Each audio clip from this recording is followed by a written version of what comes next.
કોઈને પ્લીઝ ન પૂછતા કે શું થયું કે શું નથી થયું.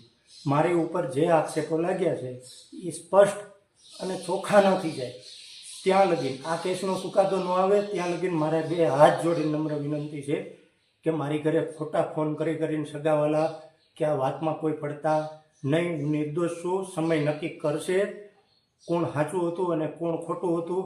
રહી વાત બીજી કે તમે સામેથી હાજર કેમ ન થયા, તમારી ઉપર ખોટા આક્ષેપો હતા, તો મને અરજણભાઈ રામાણીએ એવું કીધું હતું કે આ રૂડા ભગતનું મોટું પડયંત્ર છે એટલે તમે 4-5 દિવસ લગીને ક્યાંય હાથમાં આવતા નહીં. હું એટલા માટે બહાર નીકળી ગયો હતો, પણ અરજણભાઈને ખુદને નહોતી ખબર કે આ અમારી ઉપર આવડું મોટું પડયંત્ર થવાનું છે અને એના સ્વીકાર અમે પણ થવાના છીએ.